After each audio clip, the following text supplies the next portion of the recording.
Revelation 11 and 14. It says, the second woe is past, and behold, the third woe cometh quickly. I want to give all glory, honor, and praises to Yahweh, Bahashem, Yahweh Shai. Double honors to the apostle, elders of Great Millstone who rule well. And salutations to all you brothers out there pushing this word in love, truth, sincerity, and humility. Once again, it's the brother Shathir from the Chicago camp coming back to you with what I hope is another quick and edifying sit down. And this passage of Revelation, the 11th chapter and the 14th verse, was inspired by a movie that I just saw not too long ago. And it was called Mortal Engines. And in the first 5 minutes of the movie, there is a narrator, and he's explaining the ancient world. Okay.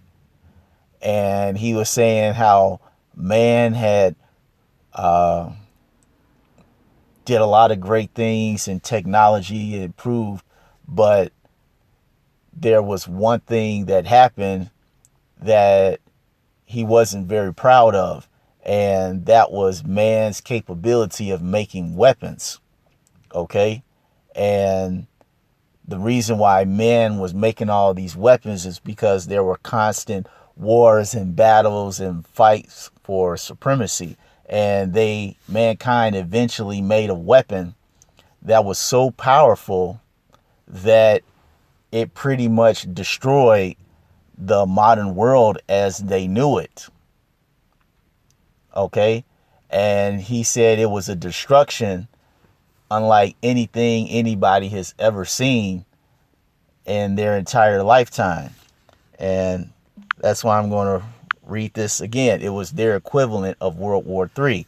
And so that's how we have Revelation 11 and 14. And I'm going to read it again. It says, the second woe is past. Okay. That's the Second World War, because woe means destruction. So the second destruction is past. And behold, the third woe, the third destruction, cometh quickly. All right. And that third destruction in that movie came very quickly, and it destroyed a vast amount of people. But the thing was that as much as they were amazed at the destructive power of this new weapon that man had made, all right, in the movie, I forgot the name of it, but it would be our equivalent of nuclear missiles, the ICBM missiles. Okay. The other aspect that was so, I guess for a lack of a better phrase, awesome in the destruction of the world as they knew it then was how quickly it happened. And it just so happens in the movie, they called it the 60-minute war. Because when all this, when this weaponry was being used, it destroyed the world as they knew it in 60 minutes. And so from that point on, that third world war was now known throughout history and all of the world for future generations to come as the 60-minute war. And that's all biblical, because when you go to the scripture, all right, it's going to say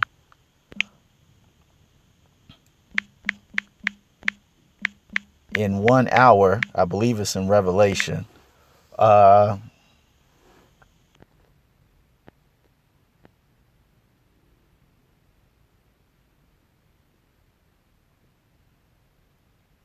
Yep, this is Revelation 18 and 10. And this is where they got the inspiration for calling it the 60-minute war. And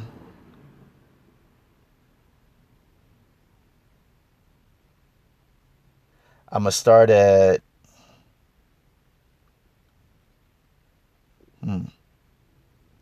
I want to start at 8. Revelation 18 and 8. It says, therefore shall her plagues come in one day, death and mourning and famine, and she shall be utterly burnt with fire. Okay, in the movie, they called it quantum something, but as I said before, it was the equivalent of our nuclear technology, the ICBM missiles. Okay, now they got like supersonic missiles that when they launch, you can barely see them come out the silo. I mean, it's that advanced now. Okay, it shall be utterly burnt with fire, for strong is Yahweh power who judgeth her. And the kings of the earth who have committed fornication and lived deliciously with her shall bewail her and lament for her when they shall see the smoke of her burning, standing afar off for the fear of her torment, saying, Alas, alas, that great city Babylon. All right, because we all know that America is Babylon. All right, it's the virgin daughter of Babylon. Because when you look up Babylon in the Hebrew, it's Babal, which means confusion. And we all know here in America, everything is just, as the scripture says, the foundations of the earth are completely out of course. Okay? It says that mighty city, for in 1 hour is thy judgment come. Like I said, you know, you can't work in Hollywood if you don't know the scripture. It's impossible. Out of all the things that they could have said, why did they name it the 60-minute war? I'm going to read this again. I'm going to just read 10. It says, Revelation 18:10, it says, standing afar off for the fear of her torment, saying, Alas, alas, that great city Babylon, that mighty city, for in 1 hour is thy judgment come. And just like in this movie, Mortal Engines, okay, the technology that they created was so devastating that it destroyed the modern world as they knew it in 60 minutes. And just as they end the intro, you see this guy who's an historian, and they actually have a book in their library, and it's called The 60-Minute War. It was, you know, there was other notable things in that movie that were very spiritual, but that was the main, that was one of the first main things that stood out, because throughout the movie, when you watch it, there's one guy in the movie that's trying to build a new world order, or under his rule, using the same technology that was used to destroy the ancient world. It is bugged out, you know. But unlike that movie, you know, there's not going to be a new world order under the rulership of bad Uncle Esau.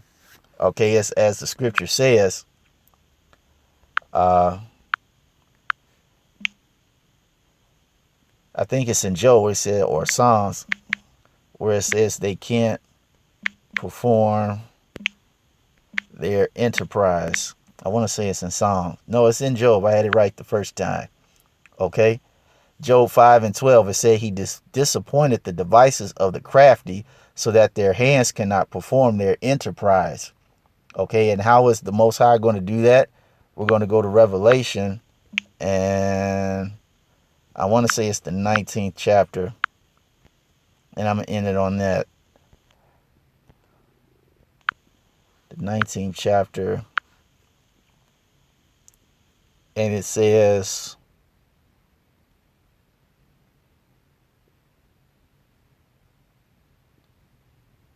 Revelation 19:11, and it says, and I saw heaven open, and behold, a white horse, and he that sat upon him was called Faithful and True, and in righteousness he doth judge and make war.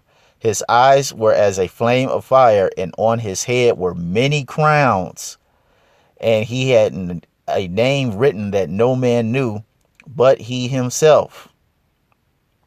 And it says, and he was clothed with a vesture dipped in blood, and his name is called the Word of the Most High, which we all know is Yahweh Shai. And it says, and the armies which were in heaven followed him upon white horses, clothed in fine linen, white and clean. And out of his mouth goeth a sharp sword, that with it he should smite the nations, and he shall rule them with a rod of iron. And he treadeth the winepress of the fierceness and wrath of the almighty power. All right. So there's not going to be a new world order under the rulership of bad Uncle Esau, as this movie wanted it to be. All right. Yahweh Bashim Yahweh Shai is going to come crack the heavens with all the clouds, which are, as society calls, UFOs, but they're really the chariots of the Most High. And he's going to disrupt this whole plan that these Edomites have to establish the New World Order. You know, but nonetheless, that's all I wanted to say. If you get a chance to watch this movie, I recommend it. You know, it's not,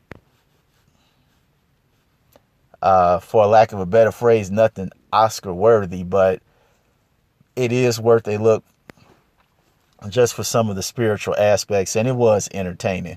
But nonetheless, I want to give all glory, honor, and praises to Yahweh Bashim Yahweh Shai. Double honors to the apostle elders, a great millstone who rule well. And salutations to all you brothers out there pushing this word in love, truth, sincerity, and humility. With that, we're going to say shalom.